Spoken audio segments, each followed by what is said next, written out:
tout le monde journalistes yi fi nekk ak suñu collègues yi nga xam ne ñu ngi fii di leen nuyu di leen siyaare bu baax di rafetlu seen présence man maa ngi tudd Boubacar Edouard Traoré nekk membre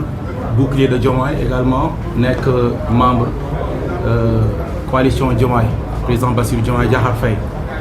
en fait dañuy waxtaan un peu ci situation économique bu réew mi depuis que président yor ko parce que xam nañ ne économie c'est la partie la plus importante ci réew quoi qu'il en soit ci ay méthodes politiques yu ñu mën di tëral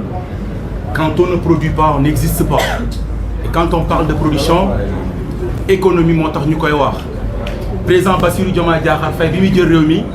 ñun ñëpp xam nañ ci conditions yi ñu ko jëlee biñ koy jël mu tombeek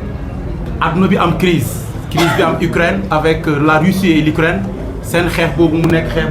bu métti boo xam ne pratiquement impacté na économique africaine yu bari parce que rien que les exportations de l'Ukraine en céréales rek vers l'Afrique dafay tourner autour de 50 à 60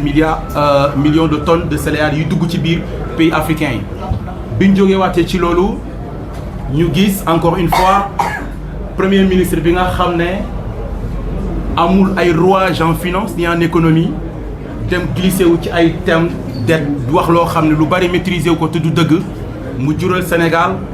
benn situation bu précaire bu extraordinaire bi ñuy dund ñu jóge ci loolu mu am xeexu Iran ak Israël ak les États-Unis te ñu xam ni hydrocarbures wàllu pétrole ak gaz yu demee yu bari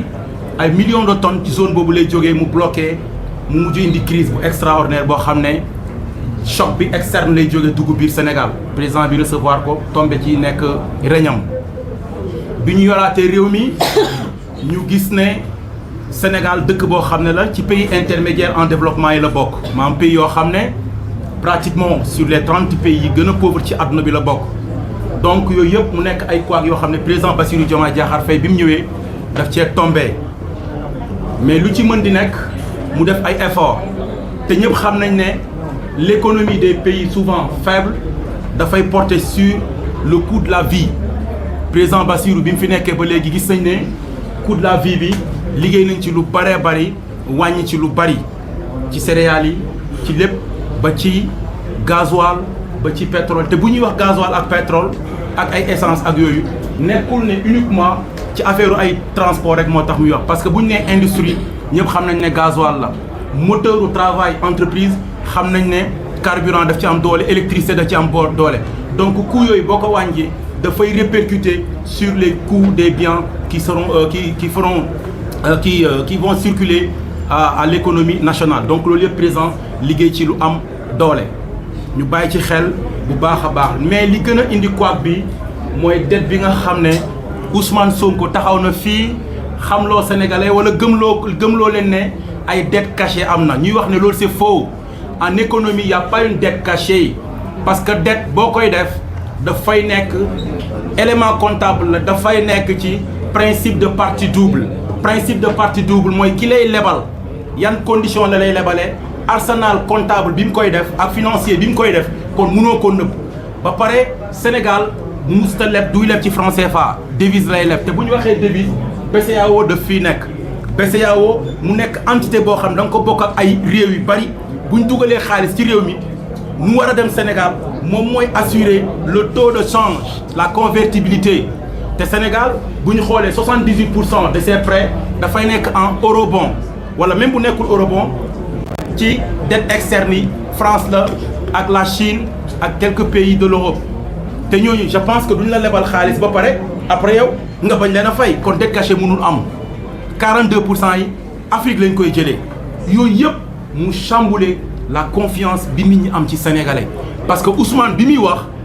tant opposition da doon wax en tant que opposition mais bu mu nekkee premier ministre di wax suñ koy déglu dañ koy déglu en tant que premier ministre Sénégal ma wax leen benn mbir bu garaaw FMI la plupart d'entre eux ci ñoom jeu boobu lañ bëgg parce que ñoom dañuy leble xaalis FMI ñan ñoo fa nekk États-Unis moo fa ne la Chine ak la France l'Allemagne le Japon dëkk yooyu ñoo fa nekk di leble xaalis waa dëkk yooyu ñoom bu ñu déggee ne donte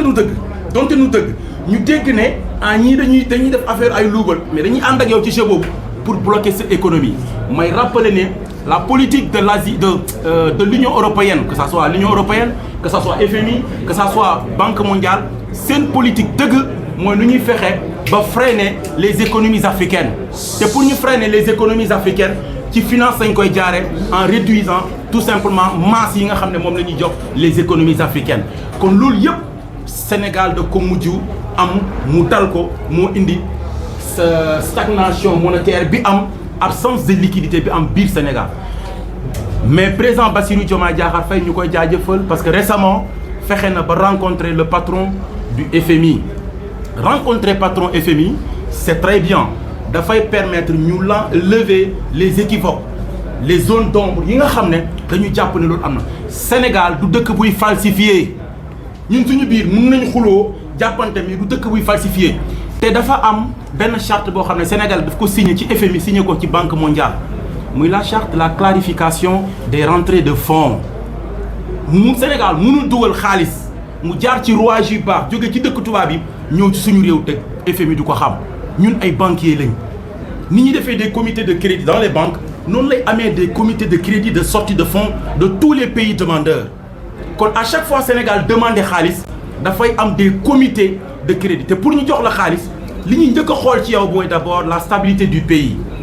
l'orientation des investissements, mais également modèle de politique yi tax ngay laajte xaalis bi. Et je pense que loolu leer na parce que yàgg nañ ko dugal ci agenda wu politique Sénégal. Donc économie gu Sénégal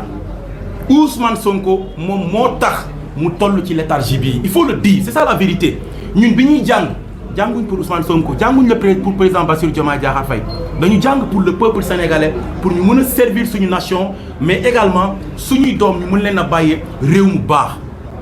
Donc loolu yàq la leneen li nga xam ne président bu ñu ciy liggéey lu baax mooy xool nañ ne ceinture bi wër Sénégal économiquement dañu nekk en tension moo xam Mauritanie moo xam Mali moo xam les deux Guinées moo xam un peu de la Gambie te loolu noonu Sénégal daf ci war a tirer leçon ba pare tirer ci ay profitabilité yu extraordinaire pour mën a nekk benn hub économique. Donc le président Bassirou Diomaye Diakhar Faye di def c'est très bien dem pour ñu mën a soulager am confiance mais également Sénégal nekk beneen hub. Leneen li nga xam ne foofu lay tëjee mooy que gis ngeen li xew Mali pays boo xam ne la à peu près nekk ci 1 million su ma juumul 428 000 ou bien 248 000 km², avec à peu près 19 à 20 millions d'habitants nekk ci 8 régions. Donc benn man la bu ponkal boo xam ne seen économie à 60% voire 70 Sénégal lañ ko yaakaar. Mali amul port, ils ont que des ports secs. Le port fluvial du Sénégal Mali dañ ko bokk ak ñun ci suñ port dafa am partie yoo xam ne ci quai bi Mali lañ koy jox. Mali day dugal ci économie du Sénégal à peu près, pour ne pas dire exactement les chiffres, qui tournent autour de 1500 milliards l'année. Kon kooku man la dëkk bu melee noonu di liggéey ak ñun war nañ mën a stabiliser suñu économie ba mën a nekk leader. te président Bassirou Diomaye Diakhar Faye mu ngi ciy dox que ça soit Guinée que ça soit Gambie dëkk yooyu yëpp Sénégal économiquement mooy seen maître. ñun nag suñu référence